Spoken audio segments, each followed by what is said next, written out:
Pagan worship, a Tantric perspective. Why do pagans worship forces of nature? Why is worshipping the forces of nature a good solution for most problems humanity is facing today? Since the very beginning times, humans have worshipped the different forces of nature in some form or other. Connecting to nature was an essential part of daily life. Humans have always revered the forces of creation and destruction that are beyond his comprehension. The search for these forces led to the arrival of different mainstream religions and the monotheistic interpretation of a God, in which each religion believing its own version of this God as the ultimate. Although these religions may have served a good purpose in establishing order in society, today we find that this line of thinking has created more problems rather than solutions for humanity, including the problems of iron age materialism, which is a sort of reaction against these sorts of religions.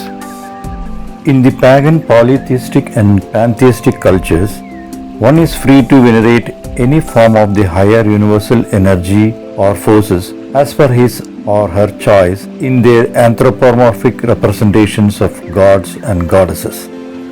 They also worship nature as they believe that it is only through nature that they can directly comprehend and feel that infinite universal force which is beyond their comprehension or understanding.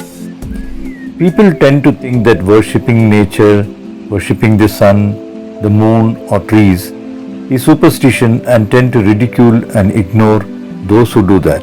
But from a tantric perspective and even from a psychological perspective, it is easy to see the potential for positive effect on our minds and the collective psyche from these belief systems. In fact, those who worship nature are often more peaceful and happy as they are able to harmonize their psychic energies with their surroundings and nature. In order to survive as a species, the best hope we have is to live in harmony and not against nature. We are part of nature. Being away from it and acting to destroy it is like destroying ourselves. If success, wealth, comforts, scientific advancements and material gains create peace and happiness, then individuals and societies with scientific advancements and material comforts should be living in peace and happiness. But the sad truth is that this is not the case. There is war and misery. There are killings over religion and fights over whose ideology of God is better and who is right and wrong.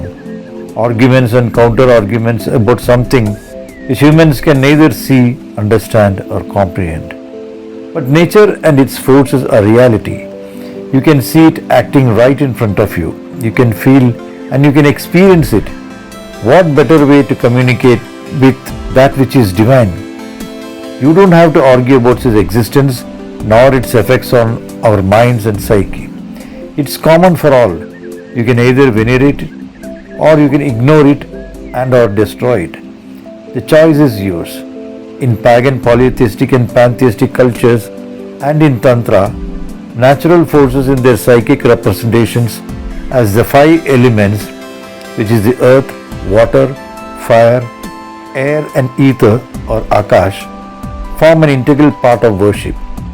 Understanding these fundamental forces helps us to connect to the infinite cosmic energies and thereby raising our psychic energies and abilities.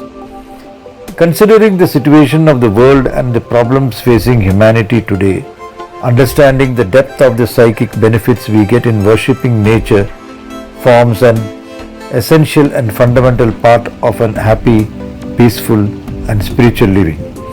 For understanding more on the concept of the five elements of nature, you may download the free book on the five elements from the link in the description box below.